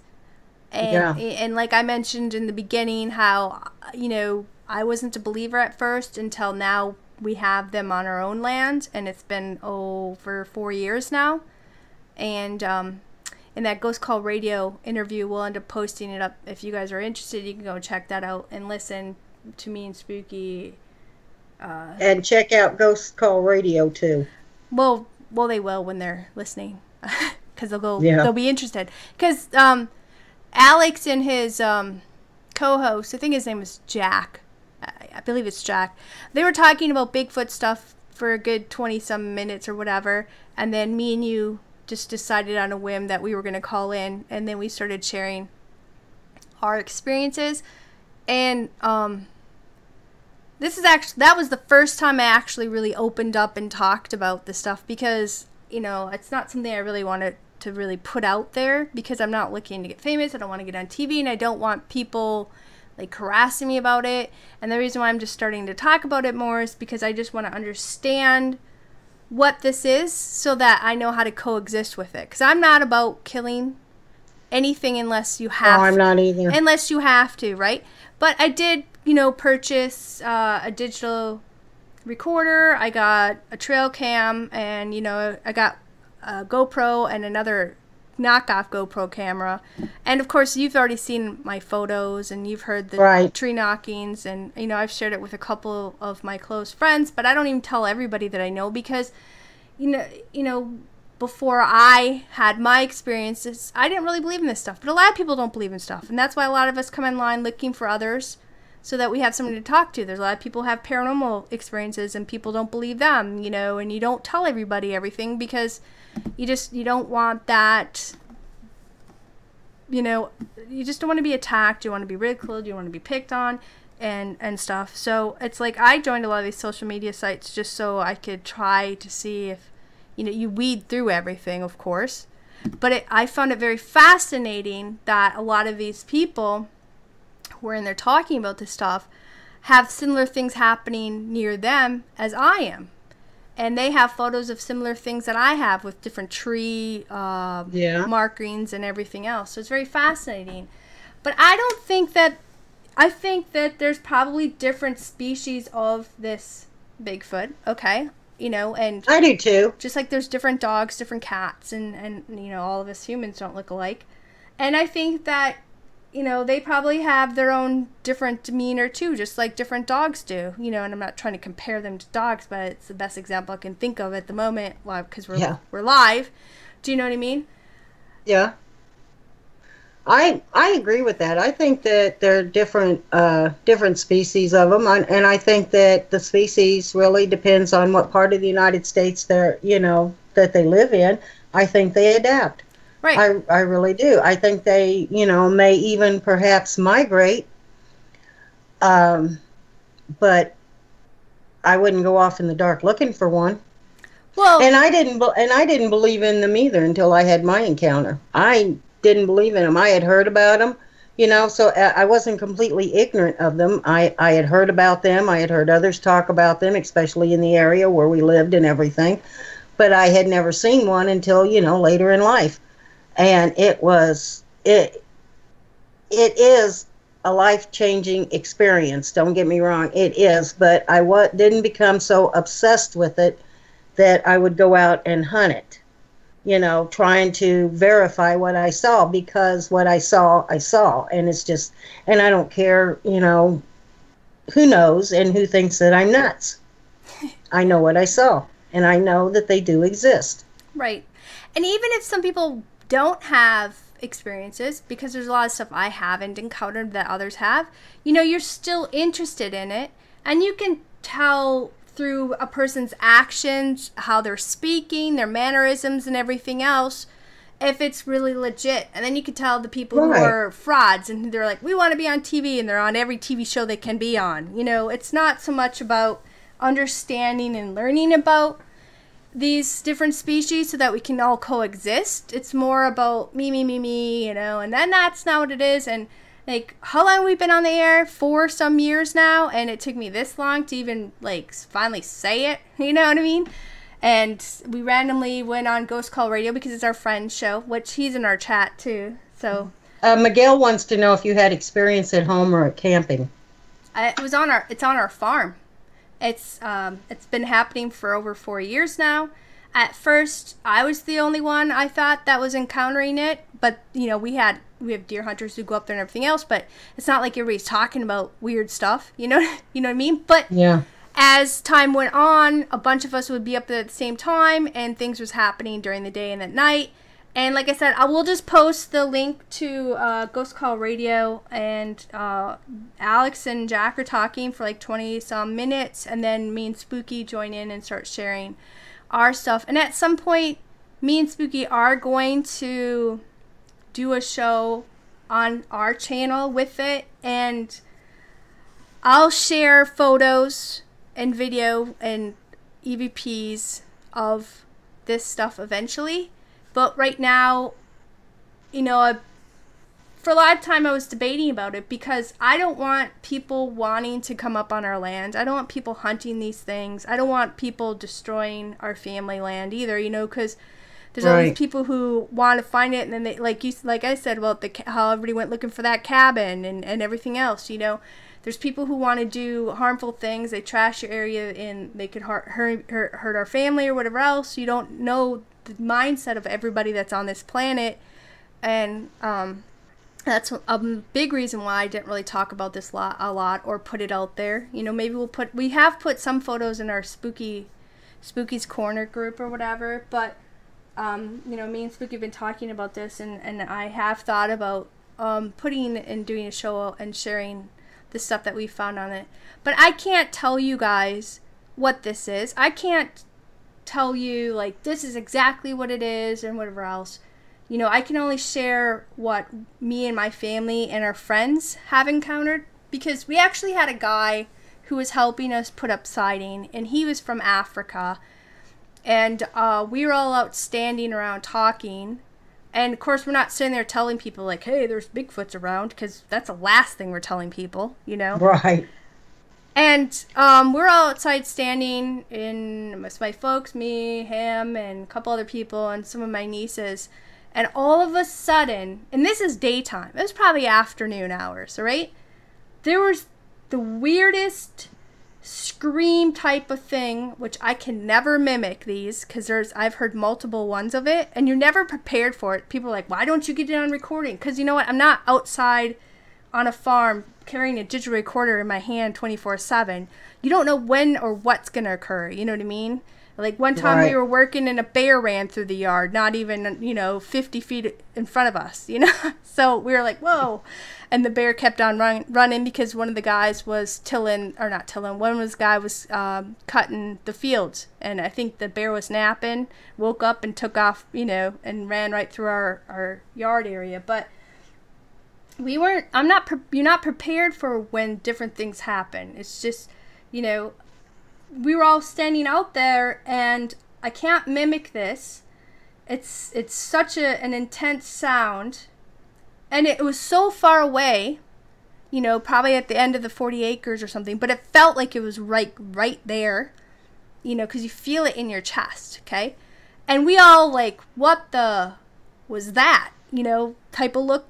We all looked at each other, and of course my two nieces who are really young, their eyeballs are like super huge. And the guy from Africa, he's like, oh, we have those. We have those in Africa. And we're like, what? Which was probably the last thing you expected to hear from him. Right. And we're like, what? And he's like, yeah, we have Bigfoot in Africa. He said they come to the villages, and the most people that they interact with are the children and the dogs. But he knew exactly what it was right away. And he's like, and he acted like it was a common thing, like it was no big deal. So we were, to me, I was like, whoa, because we're not telling people. And for the most part, my parents weren't a huge believer. They're like, oh, it's probably nothing. You know what I mean? But now it's so common, a common thing that's interacting so much by our house, which that's why I'm investigating this a little bit more, because I want to make sure that we're safe, Yeah. Because we don't know what this is. But, I talk a lot more on that interview on Ghost Call Radio, and like I said, we'll pop it up. But eventually, Spooky's talking me into possibly doing one on our own channel and me sharing some of the stuff. But the thing is, like, I don't want to share it because I don't want people to come to our farm, and I'm not... Well, you don't have to tell where the farm is. But I also don't want to be attacked, because there's people out there who don't believe, and I'm not talking about it because I want, to make anybody a believer or not a believer. I'm just wanting to find out what these species are, so I can learn how are they dangerous like wolves, are they okay like, raccoons or whatever. You just want to know what you're coexisting with, not just for me, but for the kids who come up and everything else, and there's other places around our farm that's a few hours away or whatever that's been on the Bigfoot shows, and the whole town has had encountered with these things. So it's nice to know that there's other people up in the area that are encountering things, but we're also surrounded by a lot of national and state forests, so it's just a great place for wild animals to live and not ever be bothered, because the human population isn't that great up there, and there's a lot of vegetation. Miguel wants to know if any of the animals were on your farm were hurt. Not on ours, and we don't have any livestock anymore. It's more field stuff we do. You know what I mean? Yeah. So we got a little time. You want me to do another one? Yeah. Do you have another one? I don't have any other photos, so I'll just leave the one. But yeah, you have another one. Go ahead. Well, I got another one. Yeah. That I thought I would use for a filler. It's about the Fouke monster in Fouke, Arkansas. Now, this is one of, if not the most famous Bigfoot in the United States. It's also known as the Southern Bigfoot and the Boggy Creek Monster. That's because it was first sighted near the Boggy Creek area near Jonesville, Arkansas, where it was blamed for the death and mutilation of a dog, some hogs, some chickens, and a calf. Now later it was sighted a few hundred miles to the northeast near Fouke, Arkansas. And to be honest, I believe these are two separate Sasquatch sightings. I really do, because of the distance. But it is possible they could have been, it could have migrated. Just my opinion. Anyway, the first written reports of this creature go back to newspaper articles in 1851. And then again in 1856. So this sucker goes back a long way. But the most reports about it begin in 1946, and there are reports of sightings right up to present day. The creature has been described as 7 feet tall, 3 feet across its chest, and between 250 to 300 pounds, but more recent reports on it put it as 10 feet tall and about 800 pounds. Now, this is a hominid ape-like creature covered in dark hair with a fast galloping gait that swings its arms monkey-like, and it emits a foul odor that people have described as a combination of a skunk and wet dog. And they say that it has wide-set red eyes. Well, that's the thing at my place. Remember I told you there was like this awful smell. It smelled like, there's no animal I've ever smelled like it, but it smells like death and decay on it. Wet dog. Yeah. And something else. I remember you saying that. And it burns in your nose, dude. It does not go away. I went to pick raspberries and I smelled that, and all I had on me was a 38, and I'm like, I'm out of here. Went back.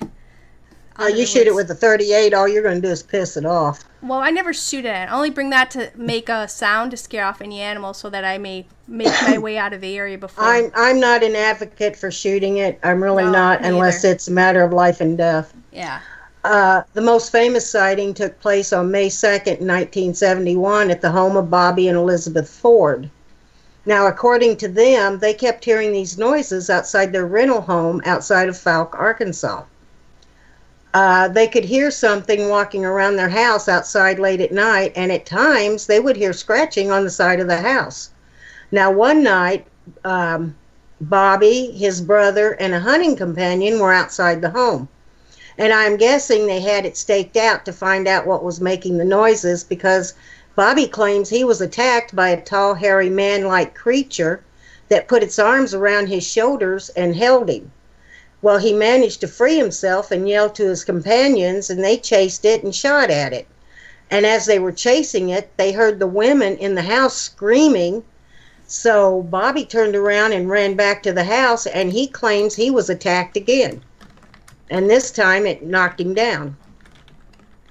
Now, the men managed to get inside the house, and Bobby's wife, Elizabeth, was in a panic, but she managed to tell that while she was asleep on the couch, a huge hairy arm and hand with claws on it reached into the window for her. And she claimed that she saw its red eyes staring at her. And she also said that it ran away when she screamed.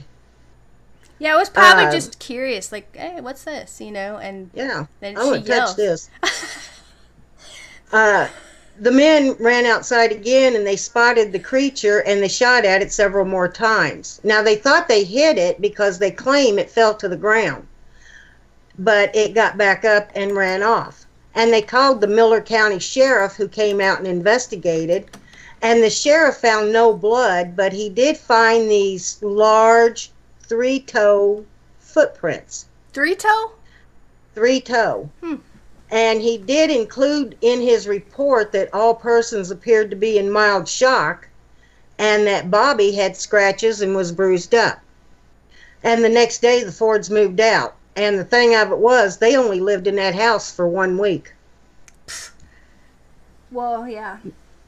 Now, in 1973, a man from Texarkana, Arkansas, which is on the Arkansas-Texas border, actually half the town's in Arkansas and the other half's in Texas, but anyway, his name was Charles Pierce, and he produced a low-budget documentary-type film titled The Legend of Boggy Creek. I like that. I think one of our friends, Bill Pumpkin Perry, he played it one night on movie night. I love that movie. So good. Well, in the movie were some of the real witnesses that had, actually seen this thing. And the movie was made for mainly drive-ins. And it was made on a $160,000 budget, and this movie grossed over $22 million.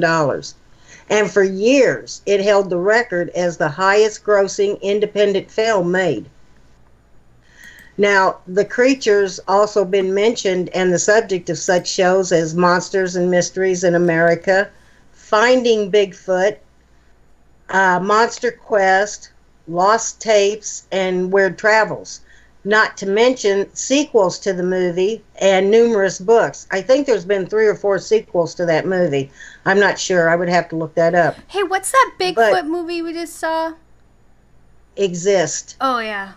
I liked how that was done kind of documentary style. Right. I loved how the Bigfoot looked in that movie. And the same thing is the way they portrayed this thing was the only reason why it attacked them is because it hurt one of theirs, which seems to be a common theme, you know? Right, right.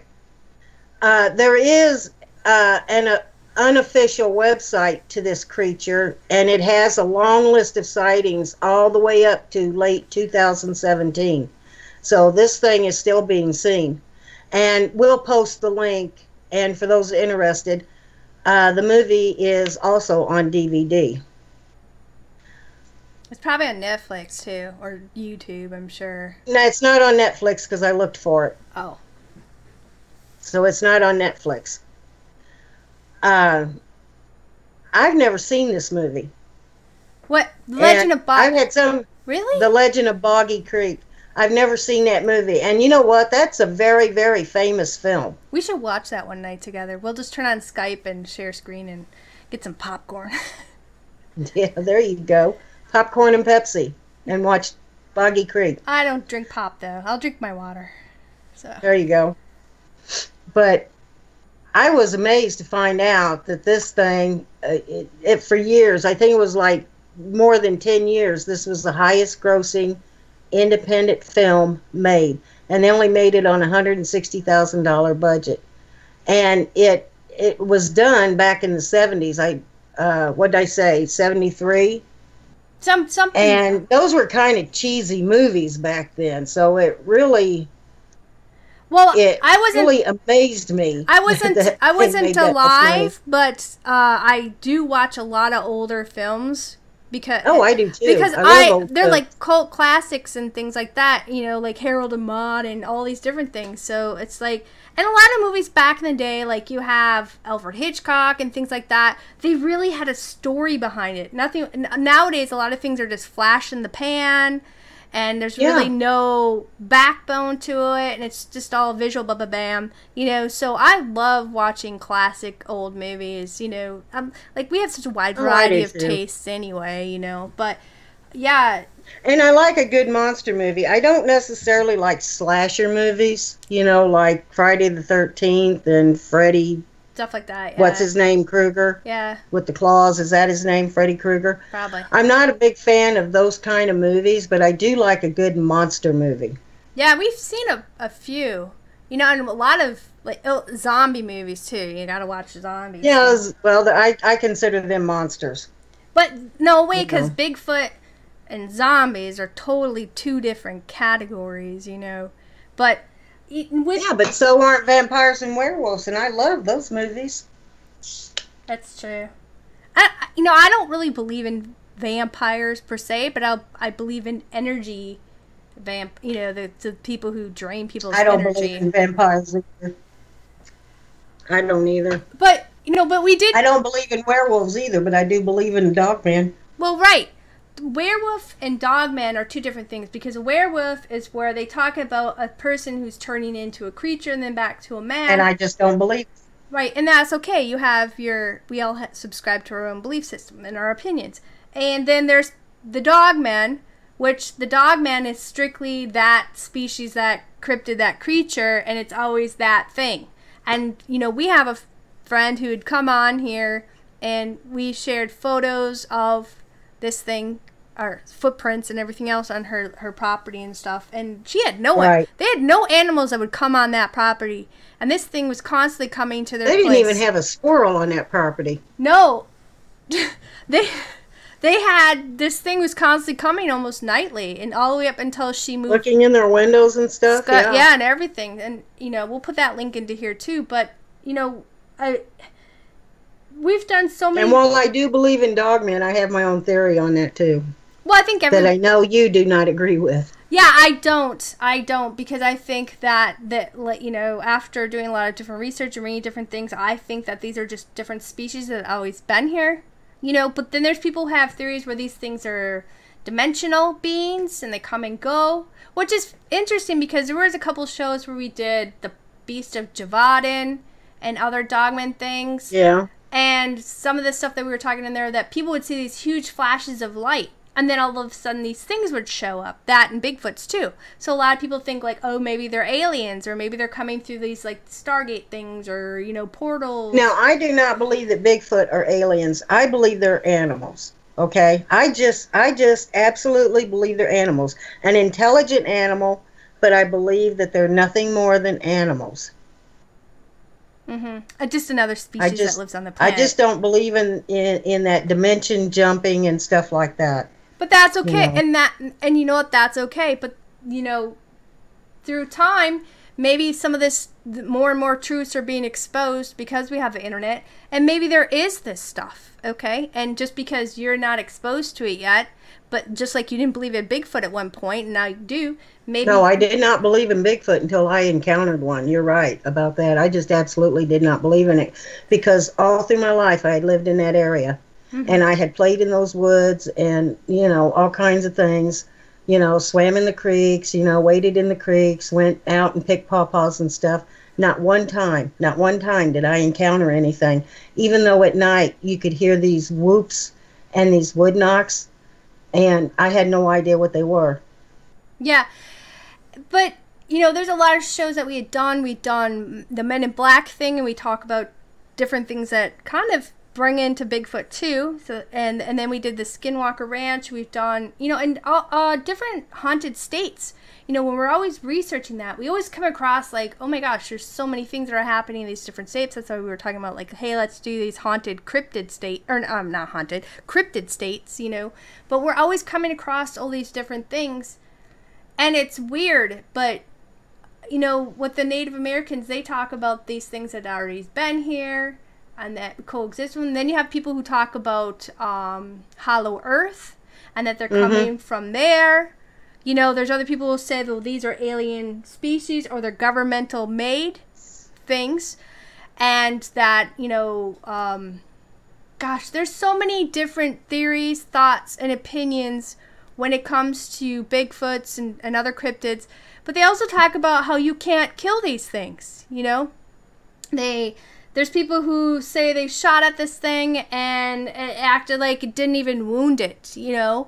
Or there's other people who've talked about where they've come on these different shows like Dogman Encounters, Bigfoot Encounters. They go to these different sites where they say, hey, I've shot and killed one of these things. Yeah, I saw that on a documentary one time. Richard posted a link for Exist. Well, and I actually enjoyed that movie. It's done kind of in a documentary style, but I really enjoyed that movie. It's also cheesy, too. It's like so cheesy. Yeah, it is. It's so cheesy that you can't stop watching it. Yeah, you kind of like it. But the way that they made Bigfoot, I really loved that costume. I loved how this creature interacted throughout the movie, because I don't want to say too much. But it's I'm not saying like, oh, it's like the best movie ever made in the whole world. But you know what? It's a good movie. But these things, you know, when we're researching this and trying to learn about it, and me just so I learned how to coexist with these things that are on our property or around our property, because I don't know if they live there all the time or they have a big territory like cats do. Because, you know, cats have like several hundred miles of territory that they roam around. Maybe, yeah, they do. And maybe these things do too. And, you know, maybe like the, gosh, I hate saying Native Americans, but maybe they traversed like they did through the different seasons, you know, follow the food or go down for warm or colder. But, you know, they talk about having these different things all over the whole world, you know. So, and these shows that we listen to where people are saying, well, I had this thing come on my land, and these governmental people came because they called the cops and stuff, and they said that they used these machines that it affected their dogs and stuff. Because people talk about these things using infrasound to affect their prey. I was listening to a show on YouTube, and it was about a guy in upstate New York, that he had spotted a dog man on his property, since you mentioned that. And he called his friend who happened to be the sheriff of that county, and the next thing he knew, these government men were showing up on his property. Right, but we don't want to say too much of that guy's story because we don't really have the right to say it. But yeah, well, that's true. But it's just an example of everything that I read about or listen to about dogmen. It seems like some government men always show up to try to they're involved. Shut people up. Right. Yeah. When we talked about our Men in Black show, we do talk about people who've had Bigfoot photos or video or UFO stuff, and they came and destroyed their stuff and basically said, if you aren't quiet, we're going to take you out. Where we had another show, gosh darn it, I can't remember which one it is. I just lost my thought. But, you know, when you're reading this stuff, people talk about how these things interact with them, and they're not moving their voice or their mouth, but it was almost like these things used telepathy, you know, and that they were speaking to them.